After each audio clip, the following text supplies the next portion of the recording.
starting in 5 seconds.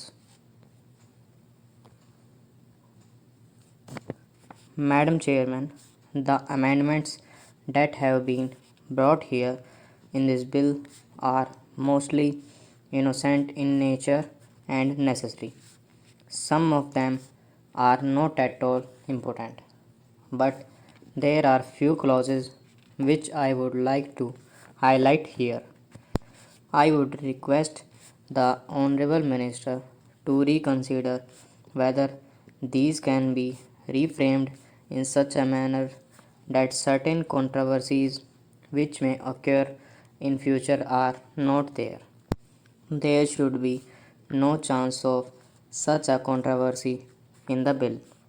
I would request the Minister to consider in that light. Coming to the clause 5 of the bill, it has been suggested that the central government may also appoint public prosecutor or additional public prosecutor. When the state government is there to appoint public prosecutor or additional public prosecutor either in high court or in district court, I think the central government not have taken that power also to appoint public prosecutor or additional prosecutor at the district level or even in the high court. They could appoint them through the state machinery only. If there are two sets of public prosecutors in a particular court, one for the central government and the other for the state government, holding two different views, then there will be some confusion. In certain cases, where the central government may require the help of certain public prosecutor, that appoint should go through the state machinery. They may require the help of certain public prosecutors that have been appointed by the state government itself. If it comes to directly appointing any public prosecutor for any court, then in that case the jurisdiction of a particular court may arise and certain other confusion may also arise there.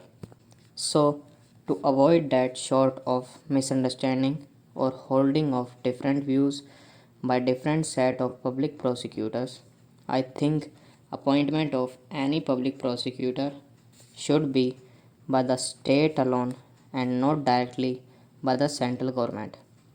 You will also find a subclause 5 of clause 8 that the public prosecutors in district levels should be appointed from the panel that is to prepared by the district magistrate.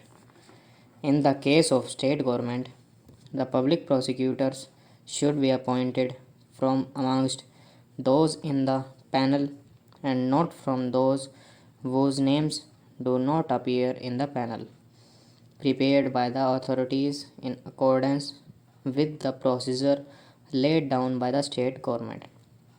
In case of central government, there is no such obligation like the state government for appointment of public prosecutor from the panel. The central government may appoint anybody from outside or inside the panel. In that case, I would request the minister to consider that the standard is maintained. Otherwise, arbitration will arise and unnecessarily the advocates will try to earn the favor of certain officers. Even though the name is not in the panel, they will get the appointment of that person as a public prosecutor in the district level. So the obligation should not be there in the case of central government also to appoint the public prosecutor from amongst the number appearing in the panel and not from those outside the panel. Then I come to the provision regarding extension of the detention period of the under trial prisoner from 60 days to 90 days. This limit of 60 days of detention of the under trial prisoner has been brought in only after strenuous struggle and fight in the last Lok Sabha. The government was not initially willing to accept this limitation of the detention period of the under trial prisoner. Many honorable members fought for this, and then only the government came forward and agreed that there should be a certain limit of 60 days for the detention of the under trial prisoner. Now, what is happening in this bill? The police officers never care for completing the investigation within a certain specified period.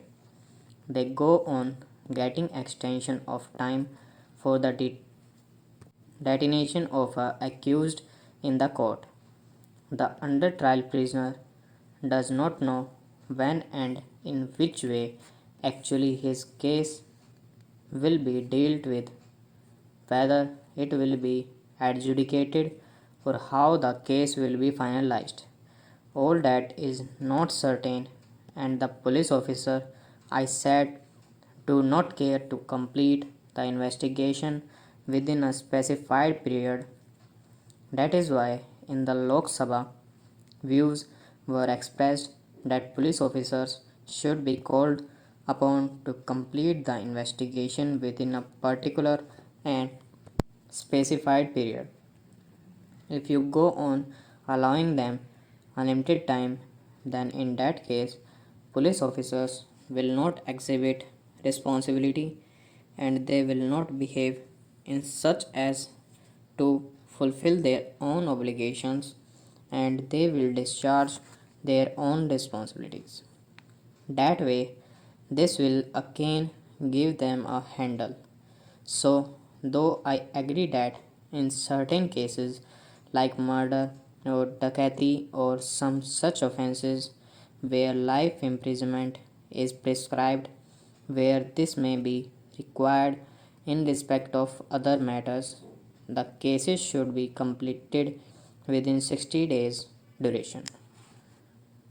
Stop.